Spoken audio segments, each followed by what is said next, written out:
Hello, and welcome to Schmidy's Guide to Assault Rifle DPS in Secret World Legends. This video is targeted towards players who are planning to use the Assault Rifle, known more colloquially in-game as the AR, or just the rifle, as their primary weapon. Then we'll be going over a build in a short rotation with each other weapon in the secondary slot. First, however, of course, we will be going over the weapons that I think are good, as well as talking about the grenade launcher mechanic itself, because it has several nuances in it that are very important to know if you plan to do optimal damage with this weapon. So just sort of by necessity, this is going to be one of the longer guides that I have done, but once you understand Assault Rifle and use it well, it is one of the most rewarding and powerful weapons in the game. So let's get right into it. The best overall DPS weapon that I think exists right now is the High Yield Launcher. It makes it so that your damage done from fully cooked grenades is increased, and fully cooked grenades are some of the best skills in the entire game, so making it so that those do even more damage makes this one of the greatest rifles out there for DPS. A highly consistent, very versatile rifle that's good in almost all situations, so I like it a lot. There is an RNG element to whether or not you load a grenade, so if you are looking for consistency, there are two good weapons for that, starting with the one that I have equipped and will be using a short rotation for later. The AEL makes it so when you use your elite, you will immediately load a grenade. So you just get an extra free grenade guaranteed each time you use your elite, which helps a great deal with getting hot streaks and having high consistency with your grenade loading. The other weapon that allows you to have good consistency is the AUX loader. The auxiliary loader makes it so that if you fail to load a grenade, you have a higher chance to load a grenade with your next ability. So while the AEL sort of increases your chance for a hot streak, the auxiliary loader decreases your chance for a cold streak of getting grenades. They are both about the same as far as damage goes, with the AEL tending to do a tiny bit better just because it continues to give you a benefit even if you're loading a grenade every single time, whereas the auxiliary loader doesn't do anything for you until you fail to load a grenade. Next, we'll talk about a little honorable mention here. The MIRV launcher is the best rifle in the game against large targets, such as the Unutterable Lurker or the Erddraug, and it is the absolutely worst weapon in the game against small targets, because there is a chance that none of those extra secondary explosions will hit your target. Then we have the weapon that I will be using for the majority of these, which is the KSR. This sort of flips the grenade mechanic on its head, so we'll get into it in a second, but first, since it does that, we want to talk about our grenade mechanic. Basically, the way that assault rifle grenades work is, whenever you use a power ability, you have a chance to load a grenade. So Burstfire has a 65% chance to load a grenade. If you do, you get a grenade with a 6-second timer. For the first 3 seconds, it is cooking, and if you launch the grenade while it is cooking, it is basically a waste of a skill. It essentially does nothing. If you wait those 3 seconds, though, the last 3 seconds are a cooked grenade, and that changes it to be one of the best skills in the game. Both Incendiary Grenade and High Explosive Grenade, when launched with cooked grenades, do absolutely astronomical damage. So, your goal with your regular grenade is twofold. First, you want to make sure that you are waiting until your grenade is cooked before you launch it. And second, you want to make sure that you are not using burst fire if you already have a grenade slotted, because each time you use burst fire, you have a chance to load a grenade, and you do not want to leave the chance to slot an extra grenade on the table because it just does so much damage. So, you can see, if you're looking ahead a little bit, that this might cause an issue, which is you might become flooded with energy, especially at the beginning of a fight. Because you'll use burst fire, you'll get a grenade you have to wait for, you can't use burst fire or grenades until you get it, you launch the grenade, you slot another grenade because you have an AEL, you have to wait again before you can launch that, and suddenly you're all the way back up to either 15 or really close to 15 energy. And it's really hard to get rid of that really quickly when you have to wait so long in between being able to use burst fires or cooked grenades. So you want to make sure that you are trying to launch those grenades the second they become cooked, but you have to wait for them to become cooked. And that's sort of the two big things there, right? Which is launch the grenade the second that it becomes cooked. Do not use burst fire if you already have a grenade cooking in your rifle. Then the KSR we will now look at essentially flips that on its head. It's really bursty because it just takes away that 3-second buffer that is uncooked. It just immediately makes you have a cooked grenade that only lasts for 3 seconds. So it makes the KSR really bursty, which makes it great for soloing, scenarios, and healing. But it doesn't actually make you do any extra damage so long as the KSR does not allow you to make sure that you don't max out your energy. If the KSR saves you from maxing out your energy, it suddenly becomes incredibly worth it. But otherwise, the KSR sort of has the opposite problem. You want to launch these grenades the second that you get them, because they only have a 3-second timer and they'll just explode in your face if you don't, and you can actually starve yourself of energy. Because you get rid of the grenade within 3 seconds, if you bring yourself all the way down to 0 energy with a burst fire, you will not actually have enough time to launch a high explosive grenade, right? Because you'll need 4 seconds to gain that energy back, but the grenade blows up in your face after 3 seconds. So it adds a different layer, sort of flips the way that grenades work on their head. So we're going to start off with a rotation from a standard rifle so that you can sort of see how that works and what I am looking for as far as balancing energy and launching grenades at the right time. And then we'll use most of our actual DPS builds with the KSR so that we parse with a maximum level epic weapon, which is sort of what we've been doing the whole time to keep it nice and consistent throughout our DPS guides. So, basically, let's start here. We'll show the build, I suppose. It's just the regular rifle shotgun build I'm using. Place shot, raging shot, shell salvage, incendiary grenade, burst fire, and high explosive grenade. And we'll be using salvage expert, stability, auto loader, slow burn, and secondary explosion. So, I believe the AEL has the hardest rotation of any standard rifle, which is why we are using it. Here's how it works. I'm going to use burst fire and hope that I get a grenade slotted. Then I'm going to use 2 raging shots. This is because burst fire actually counts as 1 second towards the grenade. The grenade is loaded immediately the second burst fire launches, so that takes 1 second before burst fire is finished. Then you can use 2 raging shots, which are your next 2 seconds, and then your grenade will be cooked. So you use burst fire, 2 fillers, and then high explosive grenade. Then the AEL will immediately load another grenade. You will actually have to use 3 attacks here because it loads it at the end, meaning that you'll need to use either place shot or raging shot 3 times before you can launch that grenade.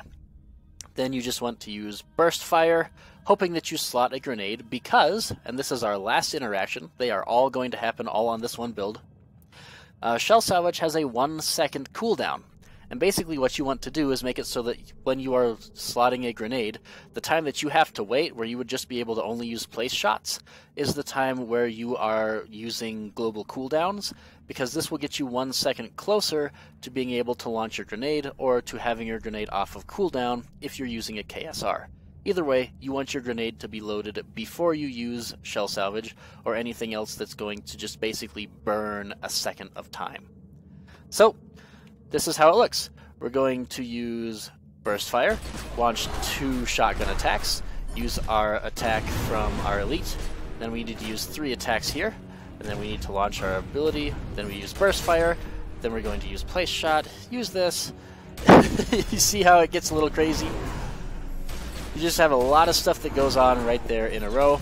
It's hard to even really explain everything that's going on.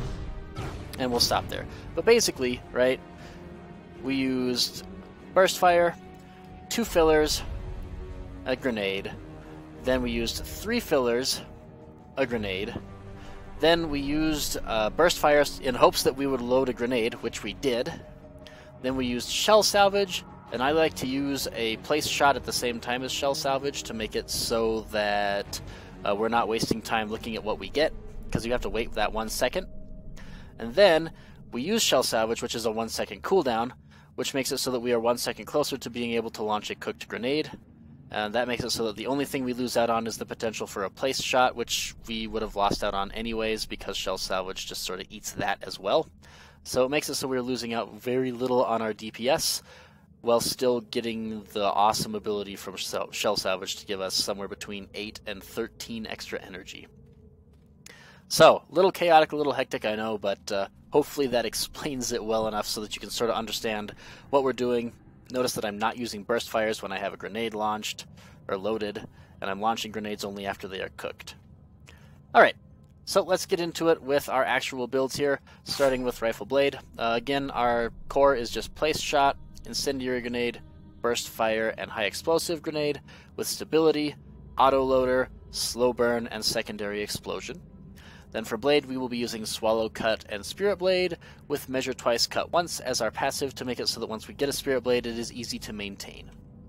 So, just going to use Burst Fire here, and you see that since I am using a KSR, I can now just immediately launch these grenades. I actually have to wait for a second, make sure that I have enough energy so that if I load a grenade, I will be able to actually use it.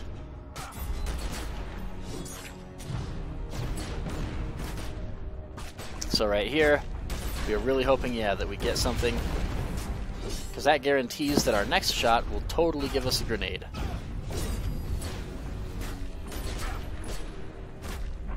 And now we finally have a Spirit Blade.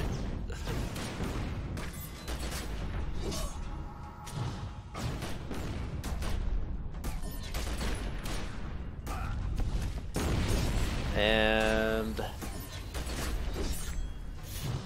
we'll go one more high explosive grenade and call it good. And you can see we have a little bit of a cold streak going on right now. It's been a while since we loaded a grenade. There, it's one. There we go. Okay, so obviously we did not get to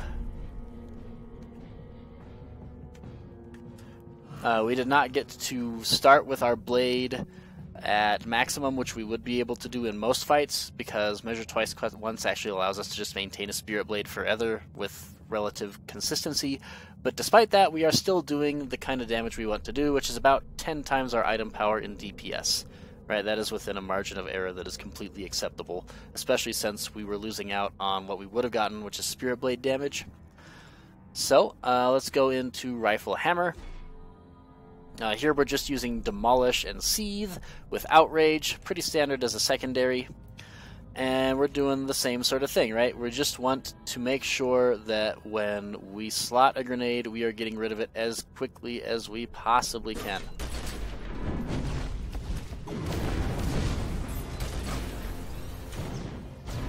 And we're just basically trying to make sure that we don't burn any energy, which is fairly easy to do with the KSR. You can see it is very bursty.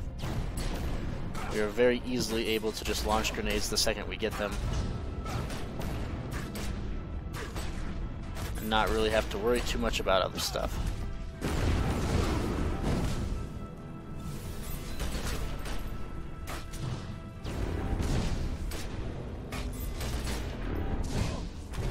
You'll probably also notice that I'm allowing my hammer energy to increase a little bit, just so that if I get a pneumatic maul proc, I will be able to actually use it.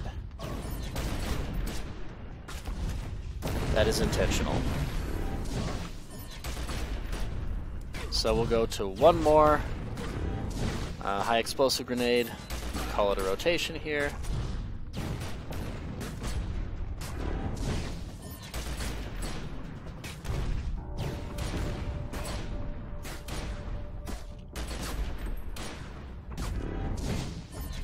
There it is. Okay, so hammer is a really good secondary, and that makes it so that we are doing solid damage with our rifle. So obviously that goes well above the amount of damage we expect to be doing at this point in time, which is 10 times our item power. It's really good. Next we have Rifle Fist. We will be doing We'll be doing Mangle and Frenzied Wrath along with Second Wind.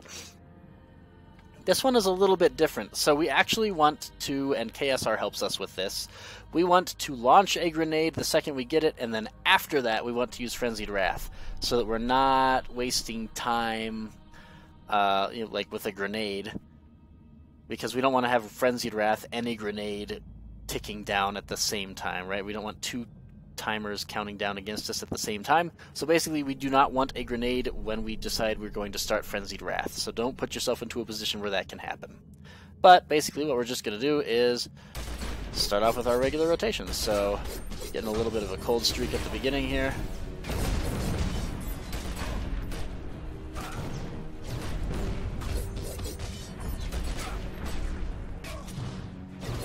So right here is a great place, and we're just going to spam Ravage.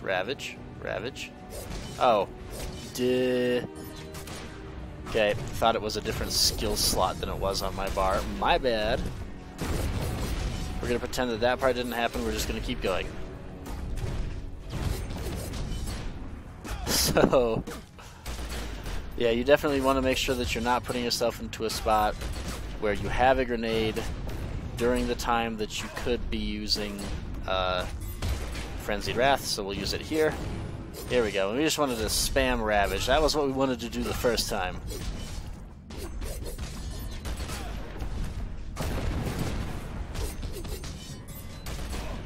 Alright, that's good enough.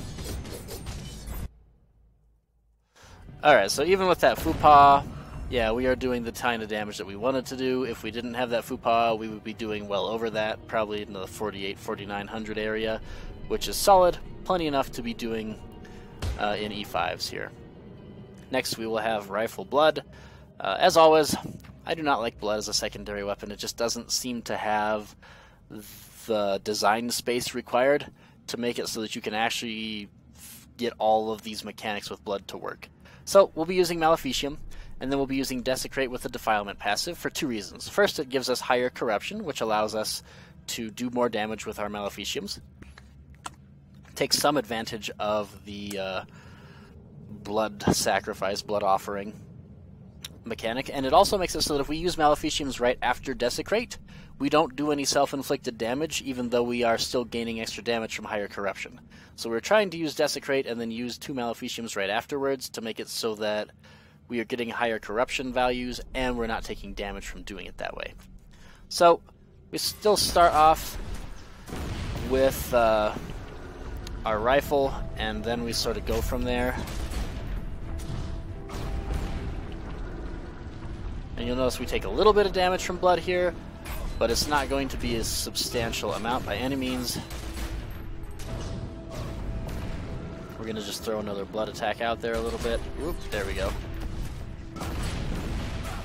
To help us make sure we have enough corruption to use Desecrate once it's up. And honestly, this is actually one of the ones that feels less painful to do with Blood as a secondary, because it isn't really actually affecting us in a terrible way.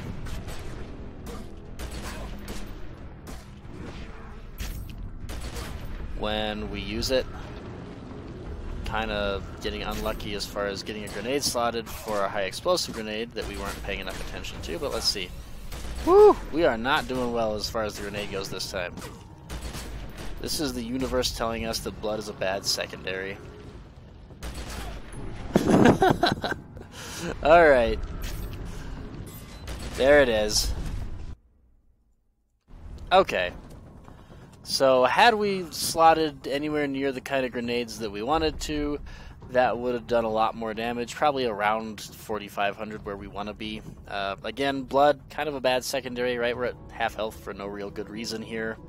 And even if we had not failed to get grenades for that nice little cold streak we had right there, we'd still only be doing at maximum, like, acceptable damage. And that's not really where we want to be with a weapon as powerful as Assault Rifle can be. So next we're going to Rifle Chaos. Basically, I've just put Breakdown and Reality Fracture on here along with Rend Space. If you feel like using Resonance Cascade, you can, just to make it so that the opponent doesn't get a buff and so that you buff your team once in a while, but that's... I don't know, I think it's difficult to justify unless you have Chaos as your primary weapon or unless you're a tank. Those are the two times where I think Resonance Cascade is worth the slot. So here we're actually going to start with Reality Fracture just to put Exposed up at the beginning of the fight, and then we sort of go with our regular Burst Fire, see if we get a grenade kind of deal. And we do. With KSR, as you can see, I can sort of just do a 1-2, 1-2, where I use Burst Fire and then the Chaos attack, and then if it launches a grenade, if it slots a grenade, I'll always be able to launch that grenade immediately, which is pretty cool. We're also wanting to make sure that we pay attention to our energy with Chaos, so that we always have the energy to use Reality Fracture when it comes off cooldown. So for here for example, would be a great spot where I am not going to use Breakdown even though I could, because I fear that maybe I wouldn't have enough energy if I did.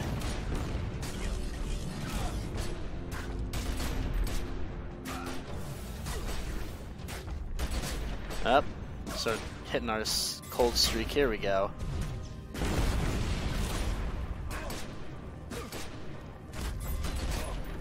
And that should be good enough. Alright, let's see how we did. So, about a minute long rotation, 51. Pretty solid. Actually, almost as good as our Hammer DPS.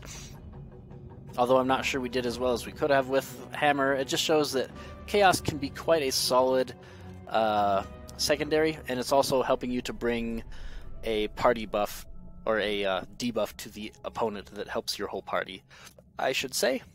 Gives you some flexibility.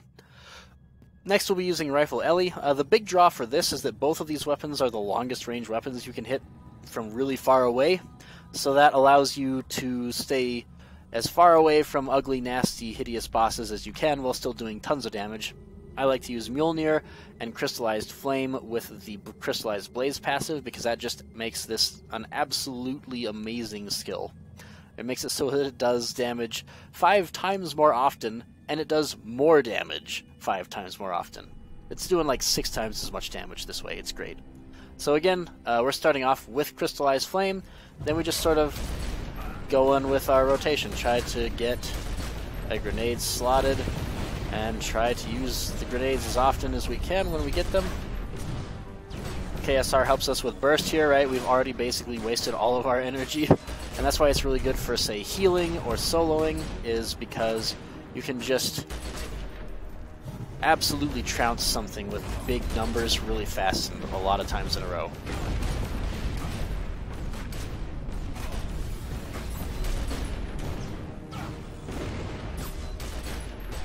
And you'll notice here that we actually have to wait for a second. We have to be a little cautious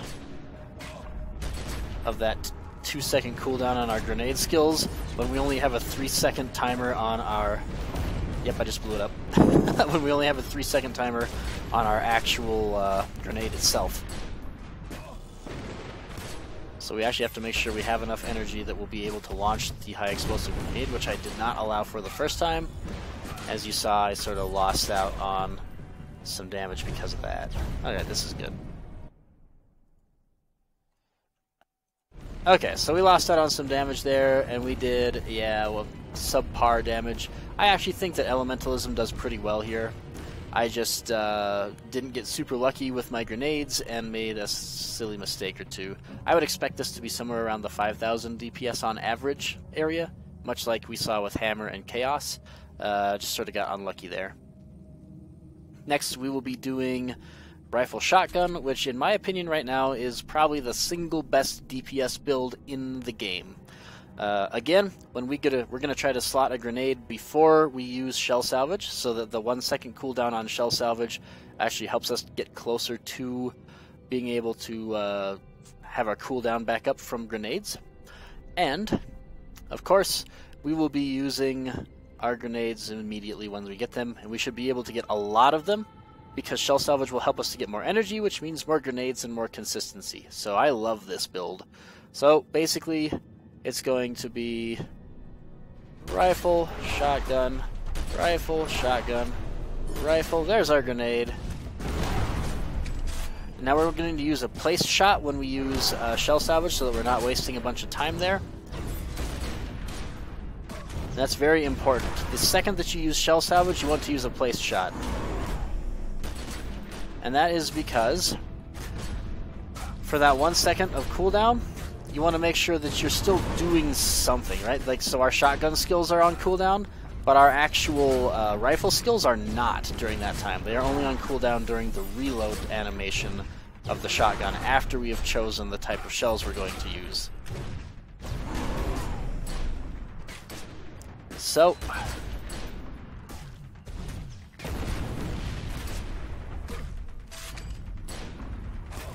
there we go.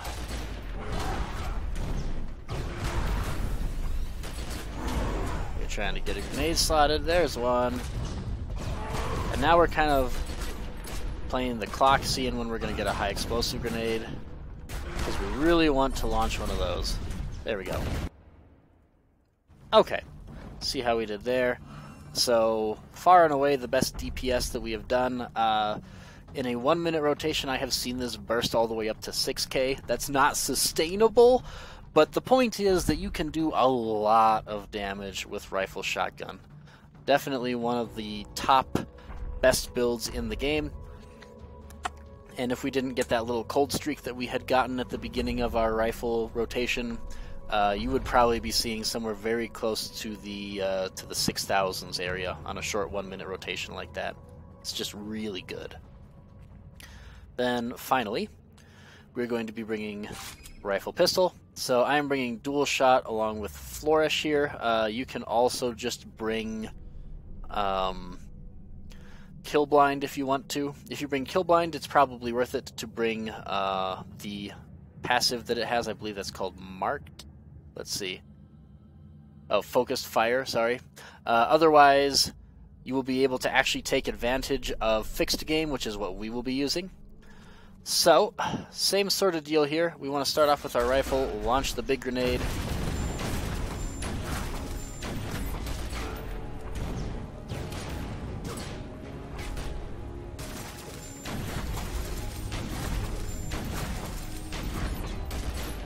And sometimes you'll see that they sort of get in each other's way with the timings, especially with the weapon that I am using, but we're okay with that. It's still going to be really good damage.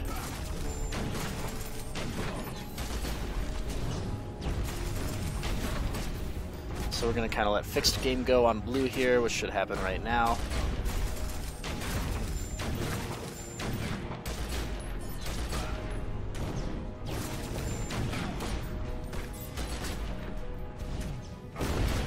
And then we have our fixed game making it so that we get a blue match, which is nice. I think we were actually a little too slow on that grenade. It didn't actually go off. Alright, and that'll be our rotation there.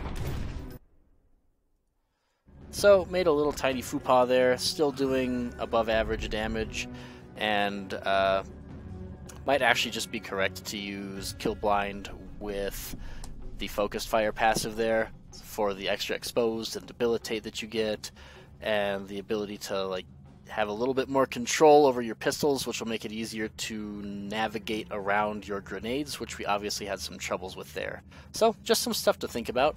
And this is our last DPS guide for E5s. So, I'm hoping that they bring out the rest of the dungeons so that I can do guides for that and some new content. And I will see you there.